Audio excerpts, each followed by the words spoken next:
Olá a todos, bem-vindos ao Ontem Já Era Tarde. E hoje tenho como convidado alguém que se exprime e se experimenta através de diferentes áreas: humorista, músico, realizador, produtor. Se faltar alguma, ele com certeza já dirá. Mas antes de abraçar cada uma destas paixões, abraçou o Sporting. Gel, O Sporting é que me abraçou a mim primeiro. foi ao contrário? Foi ele que te foi agarrar ao berço? Eu acho que foi logo o meu pai que tratou desse assunto. E como é que tem sido essa relação com o clube que prometeste ser fiel, amar e respeitar, na alegria, na tristeza, na saúde e na doença? Todos os clubes são especiais, né? Mas o Sporting eu acho que dentro dos especiais ainda é mais especial que os outros todos. Estás a ver? Ah, e é um clube, ou seja, eu não sei como é que é ser de outro clube, portanto não sei como é que é comparar, mas ser do Sporting é um teste.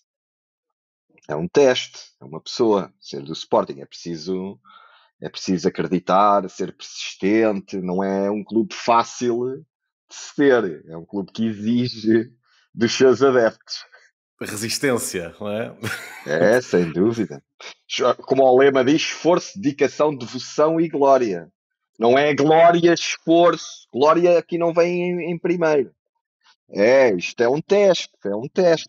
Em relação ao humor com o futebol, eu lembro que tu tinhas um sketch no Vai Tudo Abaixo, com o teu irmão, que era um grupo de dois adeptos do Sporting que iam ver as modalidades todas, que acho que tinha um bocadinho a ver com aquela ideia do Epá, só, Sporting. só fizemos de uma vez. É daqueles personagens que o pessoal tem na memória, mas foi uma coisa que só fizemos uma vez e aquilo ao todo, se tinha 2 minutos, era muito. Foi uma vez que fomos ver o ping-pong, mas um ping-pong quarta-feira à tarde. Ou seja, onde tipo, o jogador do Sporting era tipo era um miúdo aí de 12 anos do Sporting contra um gajo adulto, que nós achámos logo uma coisa, pronto, precisava ali de apoio o nosso clube. E esse sketch, por acaso, é daqueles que ficou no coração, não só de sportinguistas, o que é engraçado. Nestas coisas do humor, isto, a sério, me dá-me gozo isto. Mas que foi usado até por adeptos de outros clubes para gozar com o Sporting. Porque um dos cânticos era ping-pong é Sporting. Que a gente estava no ping-pong, né? Porque o Sporting é um clube muito eclético. E então chegou a haver adeptos de outras equipes, até com tarjas e tudo, a dizer ping-pong é Sporting. No fundo, para denegrir aquilo que é a grande riqueza do nosso clube. Que tinha essa força no ping-pong durante muitos anos. Eu lembro que o Sporting. Sim, então, o Sporting é um colosso um colosso europeu. Mas essa parte é interessante, porque vocês fizeram esse sketch que não entrava aqui no campo do futebol. Nunca entramos muito no futebol. O futebol para nós é muito sagrado para a gente estar com brincadeiras. Para mim, para o Mas meu é irmão. para vocês e é para muita gente. Achas o quê? Que isso, quando se entra no futebol, tens logo que retiras ali uma cota parte grande do mercado, não é? É pá, sim e não, sim e não. Assim, eu acho que o pessoal sabe distinguir isso. É tipo, é um campo onde há muita paixão, né? E isso, às vezes, a paixão faz as pessoas ficarem um bocado cegas, né? E o futebol, como é um reino da paixão, às vezes reage um bocadinho mal ao gozo. Mas eu acho que tem muito por onde gozar. E eu gosto muito, nunca o fiz muito publicamente, mas com amigos, e tu sabes que já falaste disso comigo, eu acho que o futebol tem muita coisa cómica. E eu gosto muito de me rir com amigos do futebol. Só que é daquelas coisas que para mim, dá-me mais gozo isso ser privado. Não só isso, mas há certas coisas na vida. Eu já fiz muita coisa pública. E espero ter saúde para mais fazer, não é? Mas já aprendi que pelo menos para mim, há coisas que eu gosto que sejam para um ciclo mais pequeno e outras para um público maior. O futebol é daquelas coisas que eu gosto de brincar, mas que eu gosto de brincar onde eu sei que esteja confortável. Ou, por exemplo, ou num espetáculo de stand-up, onde é uma coisa mais cozy, por assim dizer, ou entre amigos. Porque às vezes na cena pública, opá, como é que eu tenho de dizer? O exacerbamento quase que mata a piada, sabes? E eu às vezes sinto que às vezes isso não vale a pena, embora eu goste muito de brincar com o futebol e continuo a gostar de futebol. Eu acho que há uma parte do futebol que acaba por ser pouco explorada, não é só pela comédia, até mesmo pelas áreas de jornalismo e documentário, que tem a ver com o tipo de jogadores, personagens, os jogadores mais antigos, de um tempo em que o futebol tinha mais pimenta, e associa-se muito o futre, por exemplo, no caso português, a esse tipo de futebol, e que é um jogador que está quase em vias de extinção. Tu achas, por exemplo, quando o humor olha para o futebol, tem a dificuldade também de pegar nesse tipo de personagens hoje em dia, porque o discurso acaba por ser todo muito formatado, muito idêntico, muito Acho, controlado até. acho e acho que cá em Portugal há uma grande carência de ficção ligada ao futebol. Porque, por exemplo, já vi noutros países filmes sobre não só futebol, mas desde futebol, beisebol, basquetebol, golfe, ficção boa ligada ao desporto. Cá em Portugal eu acho que isso há uma grande carência, porque eu acho que é muito rico o nosso futebol, não só o nosso, mas todos, mas o nosso que eu conheço melhor e tu também, né? É muito rico, porque como é um campo de batalha, por assim dizer, não é? Onde é um campo onde o esforço está no limite, onde o mérito tem realmente valor, não é? Porque tu podes ser o filho do gajo mais rico do mundo e não tens lugar na equipe de futebol porque não jogas. Estás a Chega a ver? um ponto em que não Ali, dá. A ali cunha não chega a um ponto em que interessa, morre, claro. não interessa a tua ascendência, interessa é aquilo que tu jogas no momento. E tu podes ser o melhor do mundo hoje e amanhã já estão-te a dizer que tu és uma grande merda. Ou seja, e tudo isto, eu acho que tudo isto são ingredientes de natureza humana e social que são muito ricos. E eu acho que em Portugal falta isso. Ver a coisa de uma maneira mais romanceada, não é? Isto tanto pode dar para a comédia, como para a tragédia, como para o drama, que sei lá, até para uma comédia romântica. Na comédia, sem dúvida, que só pelo lado da comédia, opa, há ali muita coisa por explorar. Os jogadores, os egos, né? Porque tudo o que é ego, no fundo, tem um lado cómico, né? E então esse dia a dia, né? Às vezes a gente ouve um bocadinho, às vezes de histórias de ex-jogadores ou de pessoas que estão dentro do meio. Eu acho essas histórias maravilhosas. Havia um programa, por acaso estava a dar na Sport TV, acho que nunca mais o vi, não sei se é que se terminou, que eram uns almoços que era com o Carlos Manuel, Sim, sim, o bar da lembras? Sport TV, exatamente. Yeah. Epá, eu às vezes ficava a ver aquilo, havia lá realmente ali ex-jogadores que lá iam, pá, que realmente eram grandes contadores de histórias e tinham histórias incríveis. Falando nisso, há uma história destas que eu me lembro sempre de um jogador que personificava muito isso, esse lado rock and roll do futebol, que era o Elmar Rico González, jogador do Cádiz, que era um fenómeno tecnicamente, partia tudo. Então vivia em Cádiz e tinha aquela coisa de quando o Cádiz jogava em casa, ele saía à noite toda para uma discoteca e depois, para não chegar atrasado ao estádio, pedia logo a alguém para lhe abrir o estádio quando vinha da noite e dormia numa maca no balneário. Pronto, e os colegas depois chegavam, depois do almoço, acordavam o El Márrico para o El Márrico ir jogar e ele normalmente resolvia aquilo, uma ou duas fintas, um ou dois gols e depois dizia, tipo Vitor Batista, que quer sair, já está na hora, já acabou. E esse tipo de histórias também existem em Portugal, De certeza. mas pronto, são poucos aqueles que falam nisso. E tu falaste aqui há pouco de jogadores, do Eu futebol. vi o futre, eu vi o futre por causa do meu pai. O meu pai era um grande sportinguista e levava-me muito a mim e ao meu irmão ao estádio. A gente morava em Odivelas, que era relativamente perto do estádio. E então íamos muito ao estádio. E eu lembro-me da gente ir ver os Júniores na altura. E eu lembro de ver o Futre em Júnior. Em Júnior ainda, sim. Em Júnior. Ou seja, sei lá, eu devia ter se calhar 9 anos. Eu tenho 48. Eu era miúdo, era muito miúdo. Lembro que o Sporting tinha uma grande equipe de júniores nessa altura e que estava muita gente a ver os júniores, mas havia ali muito talento. Mas realmente o Futre acho que o Futre foi o meu primeiro ídolo assim do futebol. Lembro do Jordão, do Manel Fernandes, mas ainda era muito miúdo. Mas o Futre, como acompanhou essa a minha infância e depois a adolescência, na altura era um jogador que me enchia as medidas, era um jogador fantástico e tinha toda toda uma atitude dentro do campo, Sim, sim. Tinha uma parte ok? cénica quase também, não era? É pá, tinha, era um espetáculo vê-lo, aquilo era meio um bailarino também, né? E tu sabias que a bola ia para ali e ia acontecer qualquer coisa. Isso é o que acontece com os artistas Com também, os né? artistas, sim. Esperas alguma coisa de diferente. Tu nunca sabes bem o que é que pode acontecer, né? Mas ele teve pouco tempo no Sporting, tu sabes, foi uma pena. Sim. Pronto, levámos ali uma grande boca do Papa, né? O Papa não brinca. Eu vou-te contar uma história que me contaram. Eu não sei se é verdade, mas eu quero acreditar que é. E foi-me contada por uma pessoa que é do Porto e que eu sei que já esteve com o Pinto da Costa. Vou-te contar esta história do Pinto da Costa que eu acho maravilhosa. Consta que foi assim. Havia um jogador que estava para ir para o Benfica. Tudo acertado para ele ir para o Benfica e vai o dia, vão buscar o gajo lá à terra onde ele estava a jogar, em Braga ou em Guimarães, ou quer que seja, e estão a levá-lo para Lisboa, ok?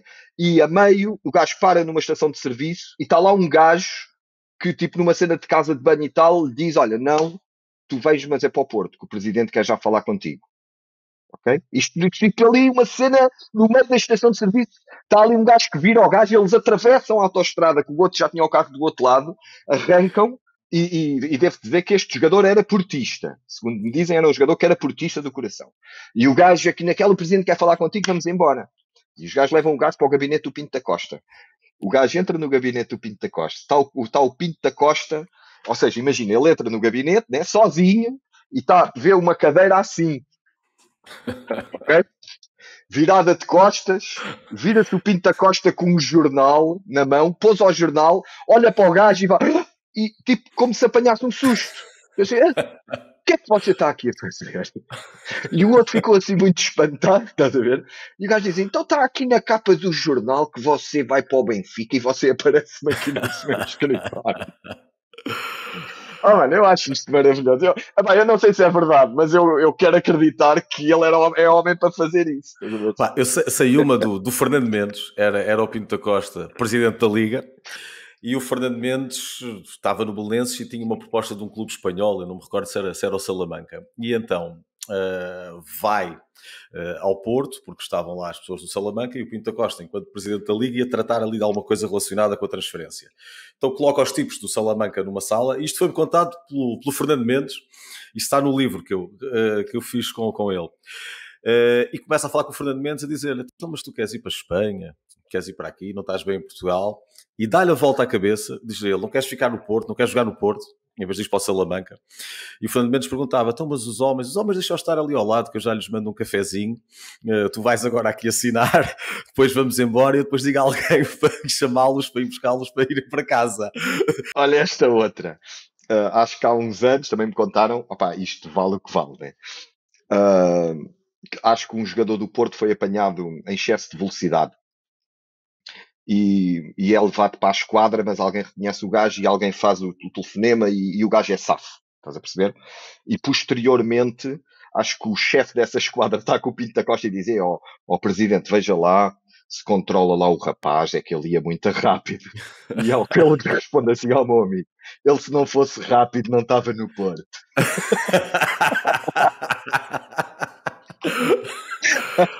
Mas olha, tu podes não ter feito muito humor com o futebol, mas fizeste com uma área em que o pessoal que está no futebol, junto deles são meninos, e que tem a ver com a área da política, e nomeadamente nos Homens da Luta. Eu acho que apanhaste ali muita fase do governo do Sócrates, não foi? Apanhei o Sócrates e depois também o Passos Coelho.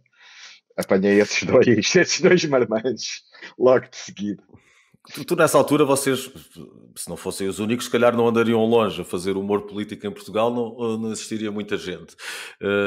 Sentiste, e antes de irmos lá a todas as partes que passaram com os Homens da Luta, as partes de rua, as partes com a polícia, com seguranças, os comícios, mas tu sentiste alguma vez pressões vindas do governo, fosse diretamente contigo ou fosse para os sítios onde trabalhavas, para os canais em que trabalhavas? Chegou a haver telefonemas e não sei o que, na altura que a gente estava na SIC, chegou a haver telefonemas, eu sei que sim. Eu nunca soube literalmente o que se passou e nunca nos disseram nada. Ou seja, na SIC que sempre nos deixaram andar, mas tínhamos isso, sobretudo quando era na altura do Sócrates. Porque, ou seja, a gente aparecia muito em cenas ou seja, era o Sócrates que estava a falar e a gente era o Sócrates que ia chatear. E eu sei que dali desse lado havia ali umas bicadas. E pronto, isso para nós era sinal que a gente estava a fazer um bom trabalho, né? Exatamente, mas nunca tiveram aquele estilo de pressões, porque às vezes há essas bicadas de quem liga diretamente para os Não, canais não. de televisão. O que houve no fim dos Homens da Luta foi a gente para o fim, por causa de estarmos tanto tempo a fazer os mesmos personagens, eu e o meu irmão já a acusar algum cansaço. O fim dos Homens da Luta era mais militante, ou seja, nós já estávamos mais a assumir um lado do que no princípio. Mas eu acho que isso foi um bocado de consequência, pá, A de uma data personagem de anos a começou a fazer. devorar-vos um bocadinho. Epá, não, nem era a devorar-nos, havia sempre tema por onde pegar, mas havia um grande descontentamento, e a gente estamos a falar do fim do Sócrates, mas também do Passos Coelho, ok? Havia um grande descontentamento generalizado na população acerca de uma série de coisas que estavam a acontecer politicamente, que era tipo os cortes nas pensões, os cortes nos salários, ou seja, isto era coisas que afetam as pessoas transversalmente, né? E nós, como bons populistas, né?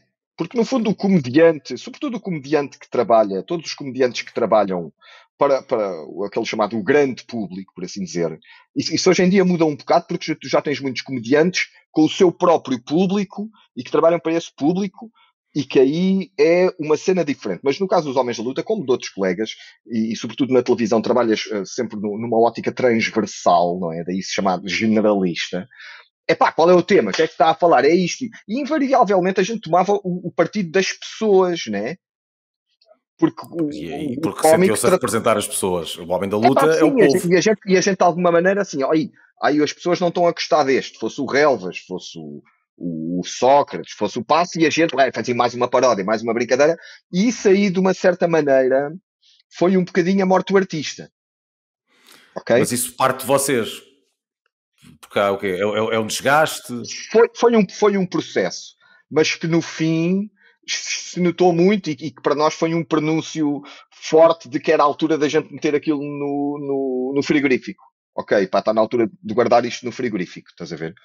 Porque aquilo na Gênese havia um lado de deboche que isso é que era realmente o cómico, porque, por exemplo, a gente os Homens da Luta íamos para uma manifestação tipo, opá, olha, lembra, a favor da legalização da cannabis, ok?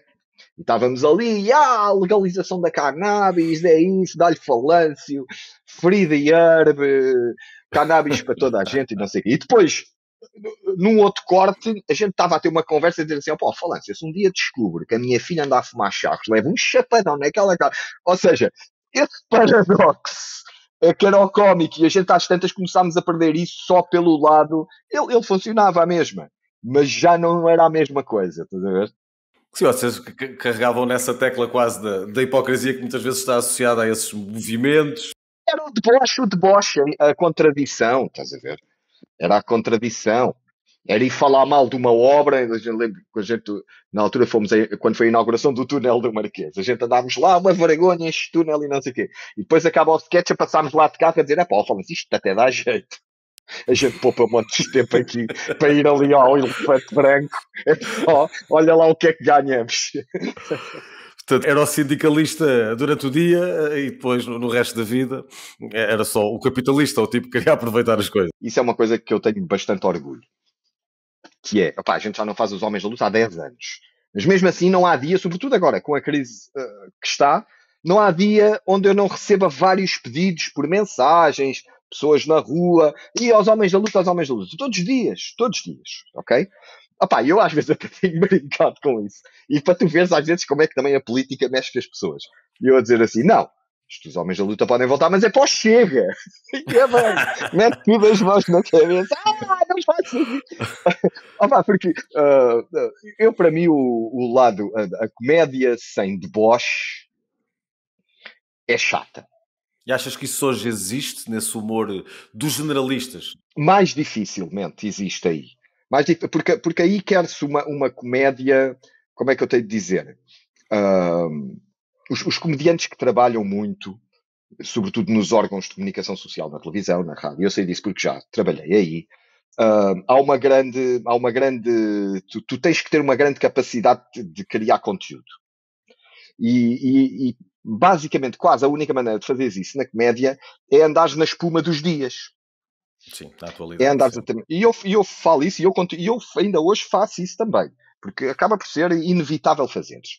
Mas, às vezes, o nadinha o deboche que eu falo não é tanto às vezes para fazer rir o público, mas sim para fazer rir-me a mim. Pois, para tu Estás a sentires ali perceber? também algo que tu vias Aquele, enquanto público, tu querias, tem que haver essa yeah, componente, não é? ou seja, esse lado de deboche, que era tu fazeres, ok, estou a falar do tema que vocês querem, não sei o quê, mas depois, no fundo, as pessoas, ei, mas este cabrão está a gozar também com a gente. Isso eu gosto disso, estás a perceber? E isso para mim é que é o tipo de humor que eu gosto. Há sempre uma pontinha disso, de desdém, estás a ver? Mas De achas não que essa parte acreditas em nada. do deboche e do desdém não consegue ser posta em prática se alguém andar permanentemente a acompanhar a atualidade? Qual é que é? Eu, para mim, que estou fora do humor, era isso que eu te queria perguntar. Qual é que é a Olha, dificuldade de casar essas duas vertentes? é assim. Muita coisa, houve uma coisa que mudou muito desde que eu comecei a fazer comédia, que foi há 20 e tal anos, há 20 anos, 20 e tal anos, até agora. E realmente mudou tudo isto que eu vou dizer, que é, hoje em dia, tu ouves a opinião e lês a opinião, ela está em todo o lado, de toda a gente, ok? Quando eu comecei não era assim. Quando eu comecei, havia menos órgãos, não havia YouTubes, não havia Facebooks, não havia nada disso, né? E então, as reações que tu tinhas, basicamente, na rua, das pessoas que são próximas a ti, das pessoas que trabalham contigo, da audiência, é pá, muita gente está a ver, estás a ver? Era essa a reação que tu tinhas. E isso, parecendo que não, dava, eu acho que inconscientemente, mais liberdade. Percebes? Não Hoje estavas em tão dia, preocupado com o que as pessoas diziam e escreviam, ou tinhas epá, porque mais ângulos não novos? existia, é porque hoje em dia entrou um novo fator que é igual para todos, para toda a gente, e que não tem só um lado negativo, tem também um lado muito positivo, que é, de repente, toda a gente não é só um consumidor de conteúdos, mas também pode criar o seu conteúdo, seja uma opinião que dá, um tweet que escreve, uma fotografia que publica, tudo isto abriu-se os canais, né? E isso tornou uma realidade nova que há mais reação. Quando tu na comédia mexes com assuntos sensíveis, é depois natural que as pessoas reajam também, né? E isso, de uma certa maneira, mexe com. Ou seja, todos estes conceitos novos de politicamente correto, woke, podes dizer isto, não podes. Tudo isto são consequências desta revolução que se passou. E mexes com o processo quando estás a criar, por exemplo, estás a pensar, epá, não vou por aqui porque pode-me acontecer isto, ou não vou por ali porque pode ser cancelado. Ou vou mesmo por aqui, mesmo podes provocar. Estás a perceber? E era aquilo que eu estava a dizer. Eu muitas vezes, epá, continuo a fazer merda. Quando me apetece, mas eu às vezes já há coisas que acontecem, e eu digo isto sem problema nenhum. Eu às vezes há coisas que digo assim, lembro de uma cena assim, não vou fazer isto. Tipo, o possível feedback que eu terei disto não me compensa. As chatices que vais ter, é Não me isso? compensa. Não me compensa e eu, por exemplo, hoje guardo isso para o stand-up. Isso também é da idade. Eu guardo isso para o stand-up. Ou seja, refere-se ao Twitter, por exemplo, escreveres um tweet de alguma coisa que se calhar não vale a pena, mas vale guardar aquilo Não para o vale, stand-up. ou um vídeo que me apeteça, pá, uma merda aí, não vou. Guardo para o stand-up. Porque aí é diferente. Porque aí estás supostamente entre pessoas que vão para te ouvir as tuas barbaridades. Não é qualquer um. Tem a mesma coisa, como é que eu tenho a dizer? Pá, tu não vais para o meio dos no-name boys fazer piadas de lampiões. Tu podes ir. Claro, mas depois tens uma fatura, tens uma consequência. Exatamente. E eu acho que o futuro da comédia, e isso já está a acontecer, o futuro da comédia é essa rede privada. Isso é interessante, vai acontecendo na rede privada, mas ao mesmo tempo significa um bocadinho a doença em que se vive. porque um humorista que vai ao Twitter está a fazer uma piada no Twitter, como poderia fazer no stand-up, está a fazer uma piada no Twitter. Só que não é visto como uma piada, ou seja, há quem não consiga separar naquele momento se é uma piada ou se é a pessoa que está a pôr cá Mas fora. essas polémicas com a comédia, regra geral, são boas para a carreira do comediante. Há exceções, há exceções. Atenção. Porque, por exemplo, tu tens casos tipo o que aconteceu ao Louis C.K., por exemplo, mas isso aí não tem a ver com uma piada que ele tenha dito, mas sim com um comportamento pessoal que ele teve, ok? Mas por outro lado, tipo, tu tens gajos como o Ricky Gervais ou o Dave Chappelle, que nos seus espetáculos dizem coisas bastante polémicas e que criam ondas de indignação, mas que depois, por outro lado, ajudam o business. Eu às vezes quando digo assim, não vou dizer isto, eu se calhar, ou seja, até em termos de carreira estou-me a prejudicar, porque se calhar, ia bem, o que ele disse e tal. A cena é que eu, hoje em dia, eu penso assim, a minha carreira não é o mais importante da minha vida. Compreendes? Não é o mais importante da minha vida.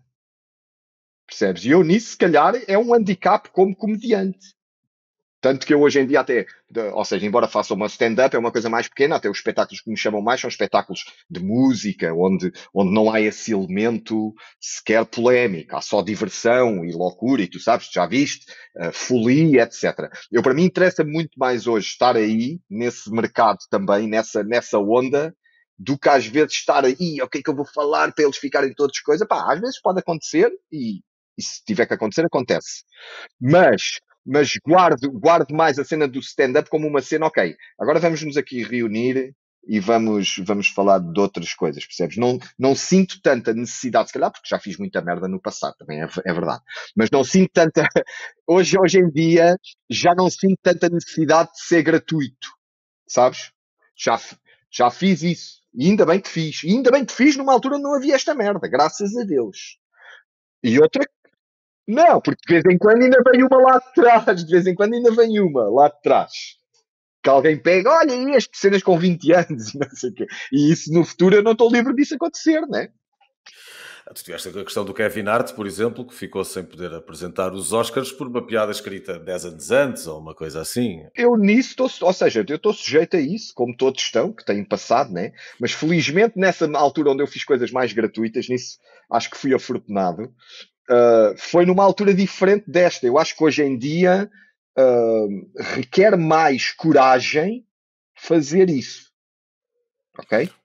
Porque os riscos são muito maiores, sobretudo em início de carreira, não é?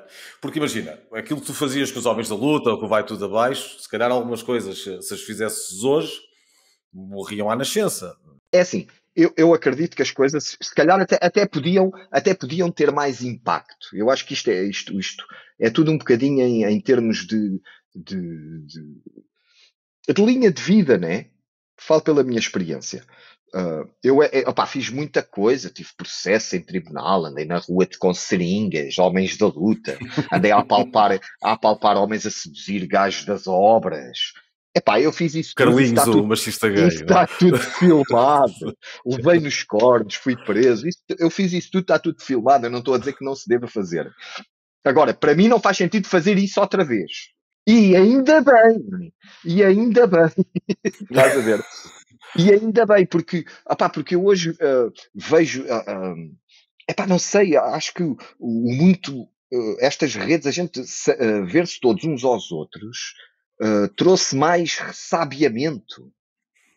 Havia uma inocência, havia uma inocência no facto de tu não ouvires as opiniões dos outros, que era bastante leve, sabes? Claro, isso tira-te peso da cabeça e tudo o resto. Não, e tens uma coisa que é o facto de arrumar-se tudo em grupos e em subgrupos, que eu acho que muitas vezes as pessoas não pensam nisto. Isto interessa a quem manda ter aqui a malta todos uns contra os outros. Ao fim e ao cabo, tu hoje tens discussões que sobre racismo, o que é racismo, sobre machismo, o que é machismo, sobre toda esta questão que é muito levantada, por exemplo, nos Estados Unidos. Há bocado falavas do Dave Chappelle, com a história toda e as piadas todas relacionadas com identidade de género, por aí fora. E quando tu vês, está tudo aos gritos, não é? Estão todos aos gritos uns com os outros no Yeah. meio disto. Epá, E não há tolerância nenhuma.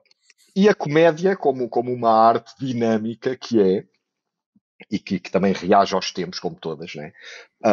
Eu acho que nos últimos anos Isso, e também como consequência deste aparecimento das redes sociais, das opiniões de toda a gente, das polémicas, etc., a comédia tornou-se mais, de uma certa maneira, mais reacionária. E quando digo reacionária, não estou a falar de esquerda e direita, estou a falar mesmo como, hoje em dia, a comédia é muito reação.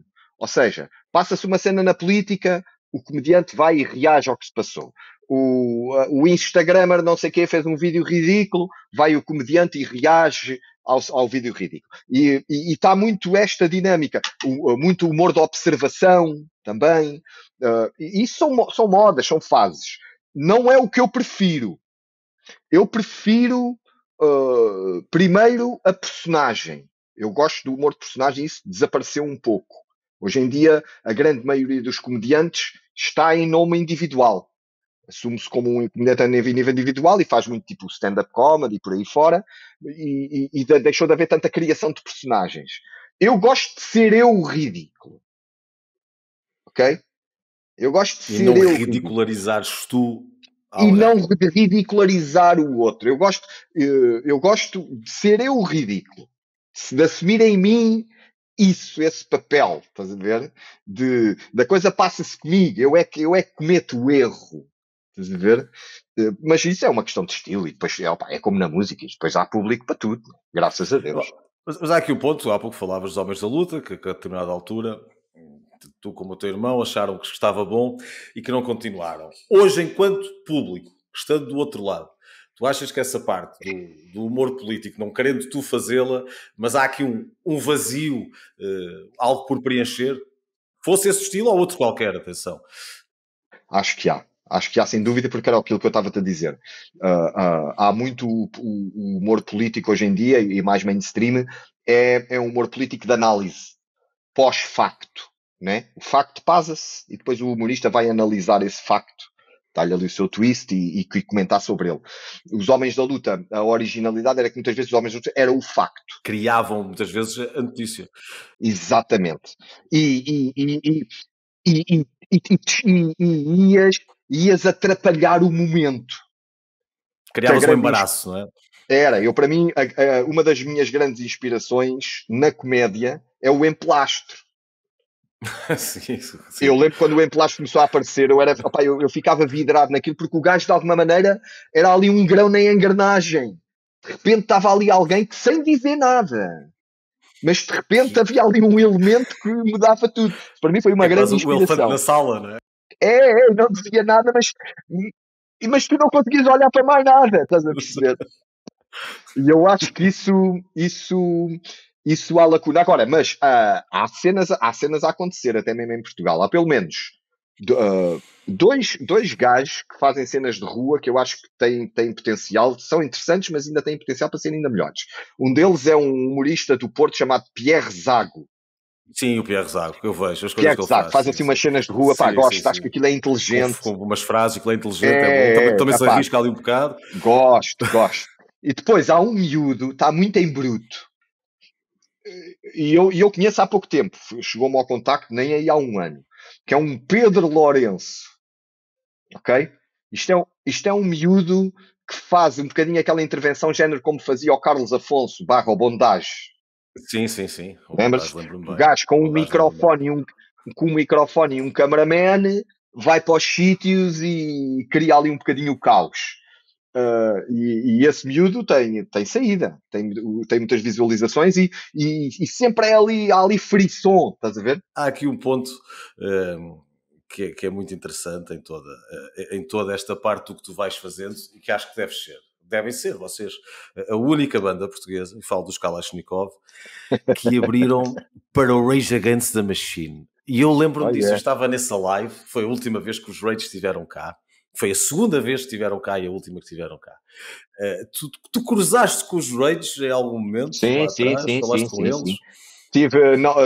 Só não vi o vocalista, o Zac La Rocha, O Zac de la mas tive Rocha, com, sim. tive com o Tom Morello e tive com o Brad, que acho que é o baterista e o baixista também. Estavam ali um bocadinho no backstage, onde nós estávamos também. Nesse dia também estavam os National e os Gogol Bordello e os Kalashnikov, já viste? Grande line-up. Eu vi os Kalash aí, vi os Kalash também, uma outra vez, foi a primeira vez, no Montijo. No Montijo, Sim. no pavilhão no Montijo. Que era engraçado. Os Kalashnikov tinham aquele culto pela guerra, claramente. E as duas personagens sempre tiveram uma coisa que era fácil, era identificável aquilo de que gostavam. Ou seja, aquilo que estavam a defender. Por mais descabido e provocador que fosse, como o caso dos Kalashnikov, com a guerra e com outras personagens, mas pelo menos havia ali esse ponto em comum, ou seja, está ali um amor declarado, uma paixão declarada, quase. Era. Isso era, ou seja, isso mais uma vez, pá, criativamente era mais prático, porque tu quando tens alguém que sabe realmente o que é que quer, tu não tens o problema da folha em branco, né? Por exemplo, com os Kalashnikov, pá, havia sempre temas para mais uma canção, mais uma guerra, mais uma batalha, um massacre, uma matança. E mesmo com os Homens da Luta ou com o Carlinhos, ou seja, isso era um bocadinho, facilitava, criar um personagem assim, facilitava-nos muito o trabalho. Opa, não era outra razão. Podia-me estar aqui a armar ao pingarelho a dizer que os conceitos. Não era isso. Era tipo, a gente tínhamos encomendas, tínhamos que fazer meia hora de conteúdo por semana. Para a SIC Radical. Isto foi assim durante anos. E as personagens ajudavam-nos a isso. Porque a gente, como não tinha. Ou seja, a gente escrevia um mínimo, mas nós não éramos argumentistas, nunca fomos. Nós éramos entertainers, atores, músicos, barra maluquinhos, né? E então ter um personagem ajudava sempre a. O que é que vamos fazer hoje? E pá, o que é que vamos fazer hoje? A gente às vezes de manhã não sabia o que é que ia fazer à tarde. E olha, Feira do Livro, vamos lá com o Russo e com o Rec vender as revistas Gina, bora, já. Lá íamos, mais um conteúdozito, tipo, o que é que se está a passar? Olha, hoje há uma manifestação dos bombeiros, bora, vamos lá com os homens da luta. Os personagens ajudavam-nos a gente chegar ao fim da semana com conteúdo, porque senão estávamos desgraçados. Os Kalashnikov havia sempre mais uma guerra, havia mais alguma coisa. Tu conseguias imaginar, por exemplo, ter os Kalashnikov no momento em que começa, há cerca de um ano e tal, a guerra na Ucrânia? E como é que era aí ter os Kalashnikov? Terias a coragem para, no momento em que aquilo está a acontecer, poder fazer alguma coisa? Não, agora não. Era aquilo que eu estava a dizer há bocado. Isto pode soar bué, tipo, de conversa de velho. Epá, mas é mesmo assim. Não te vou estar com merdas, sou teu amigo, não te vou estar com romances. Agora, nesta altura, não. Nesta altura, não. Eu acho que as coisas têm o seu tempo. E nesta altura, os Kalashnikov, quando a gente criou os Kalashnikov, aquilo era uma das primeiras músicas que a gente fez dos Kalashnikov chamava-se George Bush Bin Laden One Love One Family. Okay? E estamos a falar, quando a gente criou os Kalashnikov, era em 2004, 2005, estávamos na guerra do Golfo. Aquilo era uma maneira da gente criar ali um sketch bacana, fazer um rock, mas de alguma maneira dar ali umas bicadas à cena da guerra, mas que era uma guerra que, pá, parecendo que não. Era mais um bocadinho distante. Mais. É isso, estás a perceber? Isto pode parecer um bocado frio dizer isto, mas era isso. Hoje em dia está tão presente, eu acho que poderia fazer sentido dar um concerto de Kalashnikov quando acabasse esta guerra. E eu hoje em dia penso um pouco assim, porque a gente ainda há 4 ou 5 anos demos um concerto de Kalashnikov no Alive. A gente já não tocava há uns anos, aliás, há uns 7 ou 8 anos, e eu, como também estou lá no palco, tenho essa facilidade lá no palco de média, não. Vais fazer um concerto de Kalashnikov no Alive. Nesta altura, não. Mas quando acabar esta guerra, é possível. Porque porque eu é assim, ok, eu podia fazer agora e até fazer uma música a falar da Ucrânia, mas não me apetece fazer isso. Prefiro usar o pretexto, por exemplo, imagina, quem me dera a mim que fosse amanhã. Aliás, fica já aqui prometido, aqui no teu como exclusivo, no dia em que acabar a guerra na Ucrânia, eu marco um concerto de Kalashnikov. Até para ter uma justificativa de narrativa, né? Dizer, olha, os Kalashnikov estão de volta, que tiveram agora 2 anos e tal de serviço. A combater. Não, com concertos, né? Tiveram lá agora com concertos todos os dias e agora voltaram a casa para descansar um bocadinho. E aí tenho uma justificativa, porque eu hoje em dia faz-me sentido ter uma justificativa cómica, estás a perceber, para fazer a cena. Como aquilo de eu estar a brincar, não, os homens de luta se voltarem, chega. Ou seja, o lado do deboche para mim tem que estar presente. A cena do fazer só pela cena gratuita foi um bocadinho, para mim, chão que já deu uvas, estás a ver? E há algo também que tu fazes depois da parte da televisão, ou que começas a fazer, que tem a ver com os documentários. E já Yeah. fizeste, creio eu, 3 documentários, pelo menos, Já não fiz é? três longas documentais e mais uma série para a SIC Radical de uma série de episódios também documentados. Já fiz aí umas 4 obras, por assim dizer. Portanto, foi o Ronaldo dia de jogo, O não dia de era? jogo Dos Pop Del foi Arte, depois que o dos fizeste para a Pop Del Arte RTP e o dos e os Gift para a Gift. SIC. Esse é o dia de jogo. Como é que surge essa ideia? Porque o retrato é muito interessante. São os miúdos em Marrocos que são fãs do Cristiano Ronaldo, e vocês vão até Marrocos, creio eu, com a ideia de mostrar a dimensão global do Ronaldo e a forma como chegava a miúdos, que não tem nada a ver com a realidade portuguesa. Como é que Sem surge dúvida. essa ideia e como é que chegam esses miúdos também a essa história? A ideia ao princípio era mais ambiciosa, mas por uma questão de orçamento nós não conseguimos fazer a ideia principal. A ideia original era fazer 7 filmes aí de 20 minutos, que depois podiam juntar todos ou em separado, com 7 miúdos à volta do mundo, fãs do Cristiano Ronaldo. Ok? E nós, para vender, eu e o Guilherme Cabral, que foi ele que fez esse filme comigo, nós, para vender essa ideia, fomos a Marrocos, tipo já de fazer um género de episódio zero, que depois seria já o primeiro episódio, que era com esse miúdo de Marrocos. Depois, por contingências de orçamento, pronto, não houve saída para haver tanto orçamento assim, só houve saída para fazer um, e então escolhemos fazer o filme todo em Marrocos. E então fomos uma data, e também pela proximidade facilitava-nos.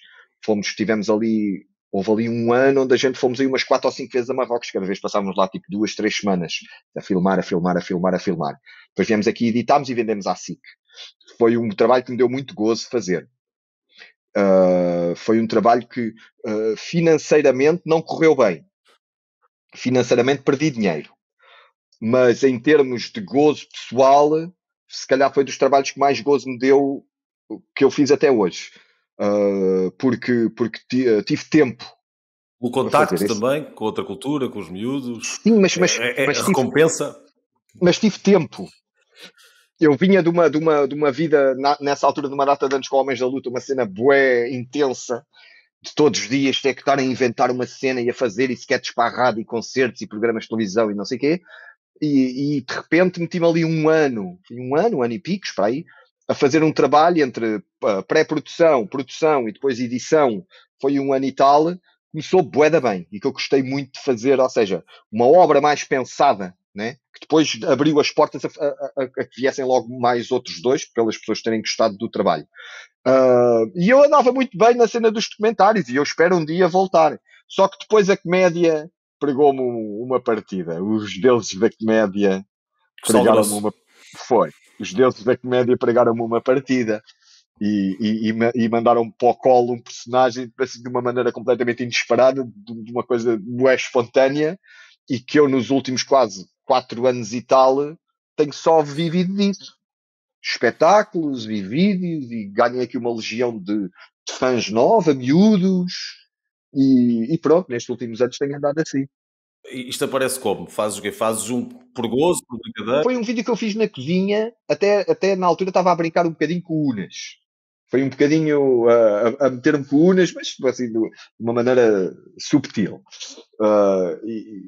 E era tipo, eu, com uma camisa aberta, com os calções, a explicar que o meu regime físico, né? Porque ele estava magrinho e não ia ao ginásio, porquê? Por causa do sal grosso. E então explicava os passos de dança e não sei o que, não sei o que mais. E a cena tornou-se viral, aquilo que a gente estava a falar há bocado, esta cena da internet, isto não tem só lados negativos, também tem lados positivos e são muitos. E isso para mim foi isso. De repente a cena viralizou-se e eu hoje ganhei uma geração nova de fãs, que muitas vezes vêm aos espetáculos com os pais, ou seja, que já me conheciam da altura do Vai Tudo Abaixo, e trazem agora ao filho, que não conhece nada disso, graças a Deus, não metam as crianças a ver essa merda aí. Esperem até eles terem 18 anos. E isso foi uma cena boa, é fixe para mim, estás a ver? De uma maneira inesperada, mas que eu depois, quando aquilo começou a bater, né? Quando aquilo começou a viralizar, eu pensei, não, eu vou ter que aproveitar isto, vou criar músicas, vou criar aqui uma vida para este personagem, mas que me abriu uma data de novos fãs miúdos que não conhecem nada do que eu fiz no passado e para os quais eu sou o tio do sal grosso. Mas tu tens uma produção de conteúdos, de músicas que é incrível. Eu quase todas as semanas vejo uma música nova tua sobre algum tema. Tu fazes isso o quê? Pensas na Epá, ideia, é sai no assim, eu dia, tenho. logo? Eu agora faço as músicas, ou seja, tenho dois tipos de cenas que eu faço. Eu tenho, de vez em quando lanço originais, tenho aí uns produtores que me fazem umas batidas, eu meto ali umas frases, umas cantigas e tal, e faço isso. Ou então faço paródias, que é uma coisa que eu faço que também tem bué saída, que eu gosto de fazer. E isso aí mais, às vezes, na espuma dos dias, nos assuntos do dia a dia. Agora foi o Galamba, eu assim, Galamba, lá Bamba. Ou muitas vezes até mandam-me, ei, ó tio, porque é que não fazes uma com isso? E às vezes até faço de sugestões que me dão, que me mandam assim, olha, boa ideia, vou fazer.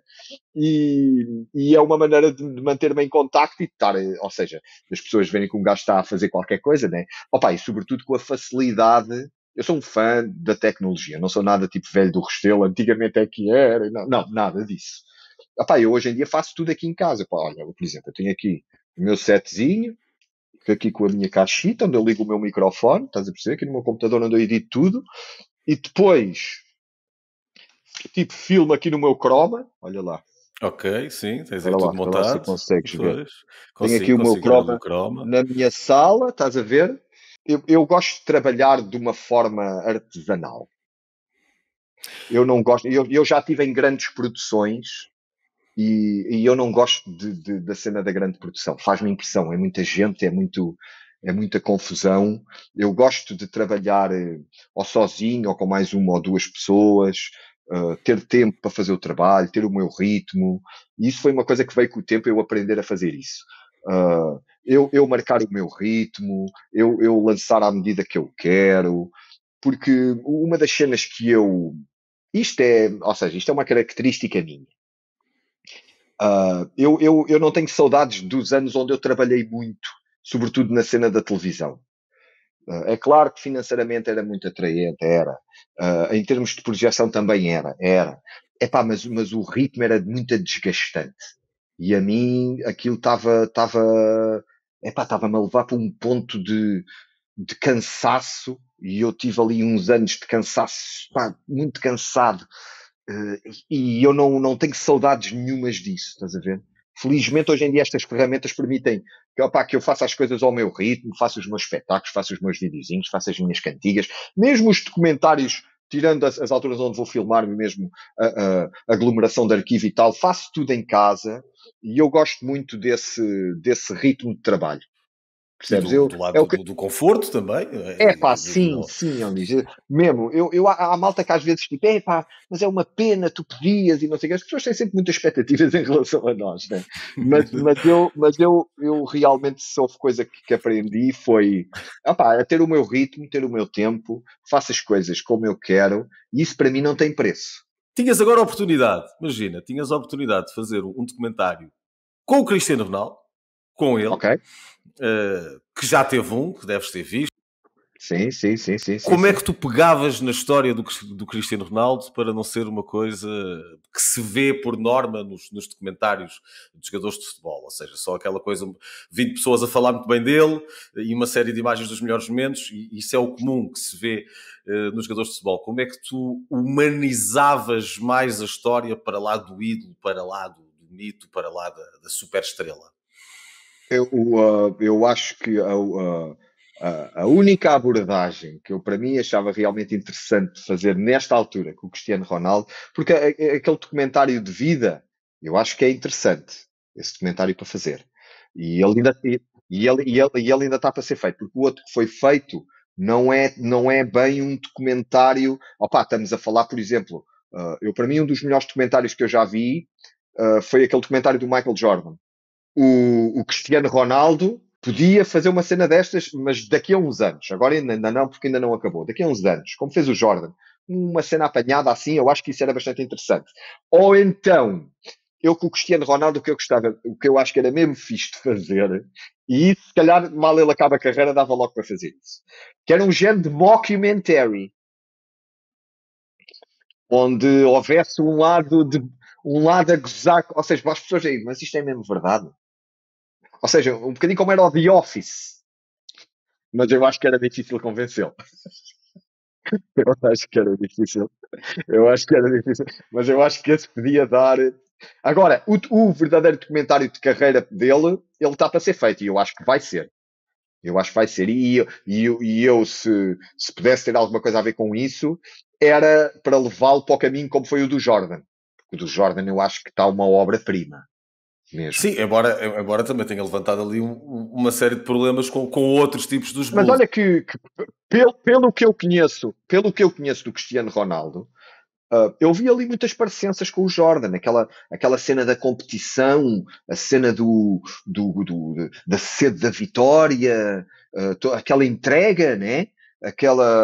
Às vezes quase a roçar o bullying. Ali na cena do Jordan há ali coisas que aquilo é quase a roçar o bullying, né? Mas é que depois a responsabilidade, quando perdiam, também era dele. Tu não podes esperar que um tipo desses seja o tipo, dás-lhe a bola e resolve, e tem de resolver sempre, e depois tem de lidar com isso, e é o tipo mais simpático do mundo, mais porreiro do mundo, tu erras, e ele diz, não faz mal nenhum, perdemos, tudo bem, ganhamos para a próxima, e isso não se Não compadece existe, com, isso com não a realidade existe. deles, não é? Isso não existe. Mas eu acho, ou seja, o brilhantismo que eu vi nesse documentário do Jordan tem mesmo a ver com a coragem de expor. Ou seja, tu estás Esse ali a lado ver dele, coisas agressivo, e sim. não só lá dele, como dos outros também. Porque há ali uns que estão a falar e que ainda hoje estão chateados com ele. Lembro do caso, Sim, tipo, ainda acho que se era lembram, ainda têm o trauma. O Carlo Malone, o próprio Scottie Pippen e tudo aquilo. Tinham ali coisas para dizer e que disseram.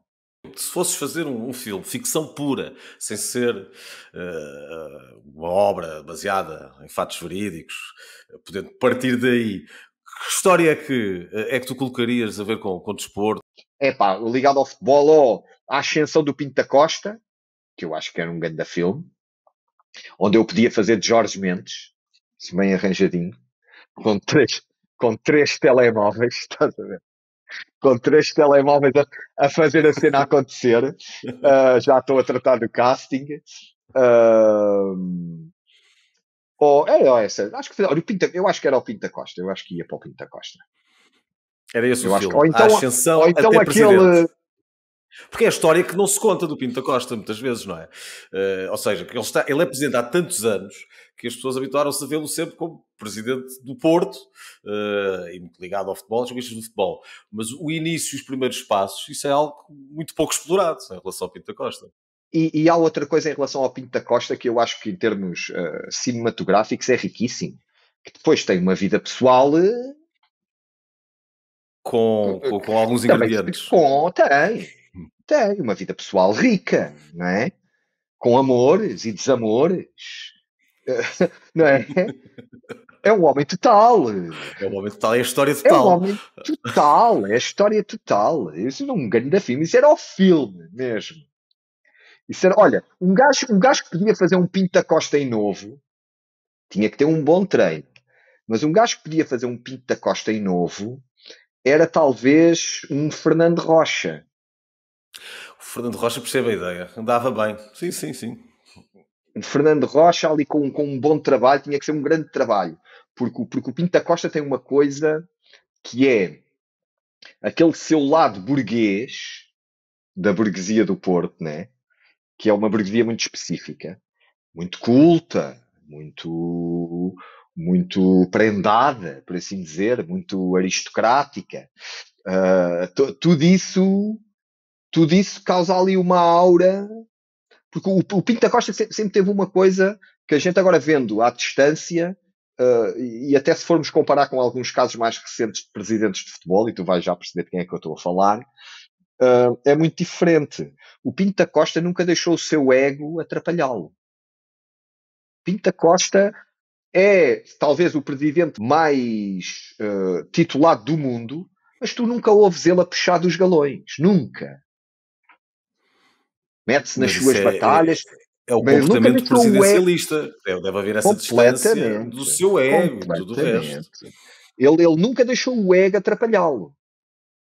E é E, saber pelo menos, aparecer nos momentos cirúrgicos também, de não é? certeza que Porque, deve ter tido os seus momentos também. Mas não, vista esta distância, sempre ali a defender a sua instituição, nunca se pôs acima da instituição.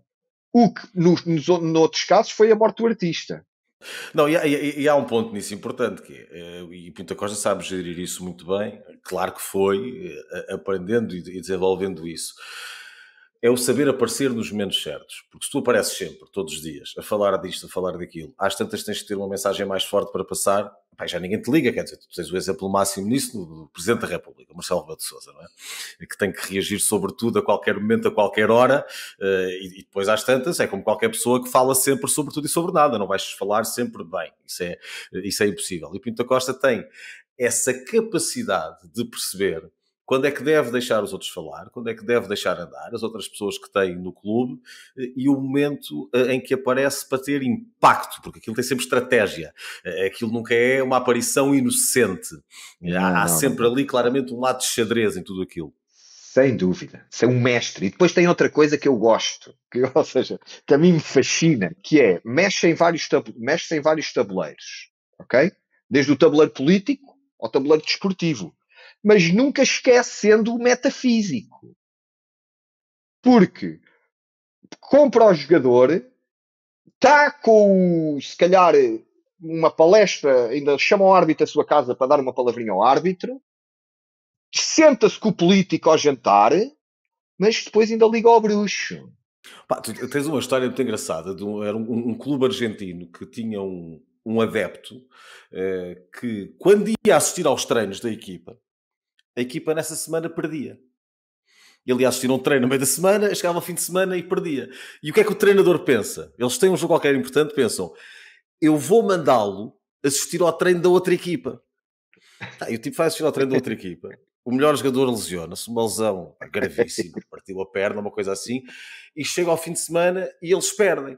E a partir daí criou-se ali o momento, ok, ele agora todos os fins de semana vai assistir ao treino dos outros. É lindo. É lindo. É lindo porque a superstição, como é que eu tenho de dizer? É um alívio, né? Ou seja, ponto, pelo menos daqui não é por isto que vamos perder. Okay? Sim, esta parte eu já fiz. Não é pela falta da galinha preta enterrada. Está lá a galinha preta. Tá, pronto. Agora o resto a gente depois resolve, né? Está ao nosso alcance, né? Mas a galinha preta não está ao teu alcance. Aqui tem que ser alguém especializado a fazer. Tem que ser alguém especializado, exatamente. Não pode ser qualquer o general Nhaga, não é? Nhaga, Já sim. viste? Estava lá, na Guiné. Os tinha na sua equipa técnica alguém que supostamente tinha uma via privilegiada com o culto, não é? Sim. Tinha uma está ali um parapsicólogo. Que é uma parte fundamental.